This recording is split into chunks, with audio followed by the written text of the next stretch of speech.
Congratulations, you're a trillionaire. The richest person to ever live. You're worth more than for Jeff Bezos combined. If you spent $1 million every single day, you wouldn't go broke for another 2,700 years. The world is in the palm of your hand, but there's a problem. Everyone knows, you are now the most famous person on Earth. Your face is on every screen in every country on the planet. Hundreds of people are gathered outside your building right now, some with cameras, some with signs, all staring up at your window. This makes you paranoid. But you're a trillionaire, so there's an easy fix. You hire bodyguard. Then two, but it's not enough. You build a full security detail of 12 highly trained operators, armed and rotating 24-hour shifts, the kind of protection reserved for sitting presidents. Within 48 hours, it's done. You feel safe. Yet your old Honda Civic doesn't cut it anymore. So you don't just buy a Bugatti, you buy the entire company for $2 billion. That's only 0.2% of your net worth, the equivalent of someone earning $100,000 a year buying a jacket. Your accountant logs it as a rounding error.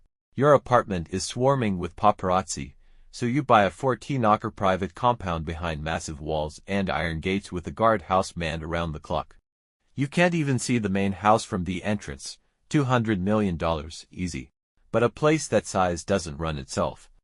You hire housekeepers, groundskeepers, to private chefs, drivers, a property manager, an entire maintenance crew, and IT staff just for the security systems. Within a month, 63 people work at your house. Everything runs like a perfect machine.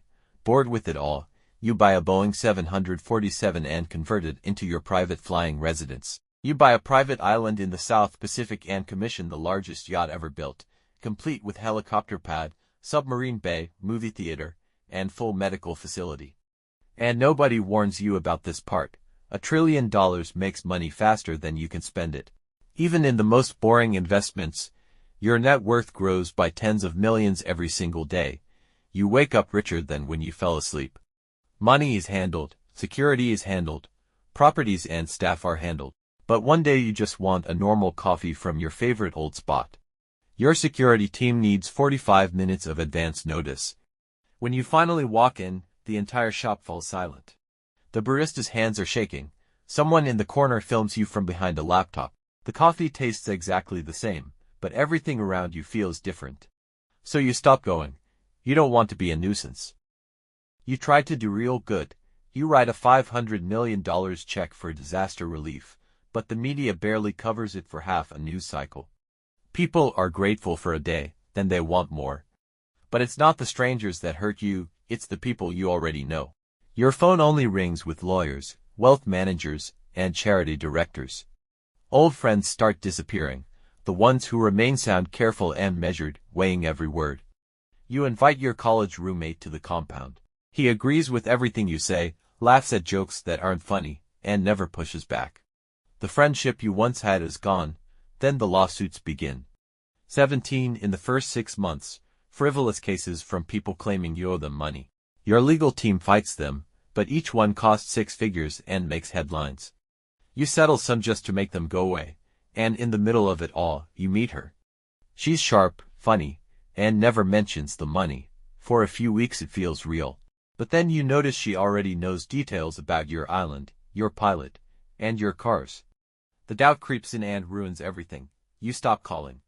2 weeks later, the tabloids run the story with photos and quotes from someone at the restaurant. Her life is destroyed. Then someone from your past sells old conversations and college jokes, twisting them into headlines. You sit in your office behind 7 glowing screens and watch your old life sold for $250,000. Your mother calls on a Sunday morning. For 10 minutes you feel normal again, until she mentions your brother. You send him millions, but at the next family dinner on your private jet, he won't even look at you. The money has broken your family. Even inside your compound, there's betrayal. You watch from the second-floor window as your housekeeper is escorted out carrying a cardboard box. You take the yacht out at sunset, but dinner is set for 1. At 3 a.m. you stand alone barefoot in the middle of the vast dark lawn, staring at the same stars you once looked at when you were broke and the rent was late. The stars haven't moved, but everything underneath them has. After another trip, you return home.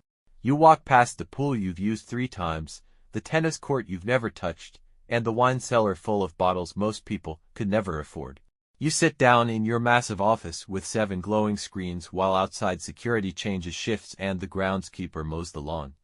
63 people work here every day, keeping the machine running perfectly. But you are the only one who actually lives here.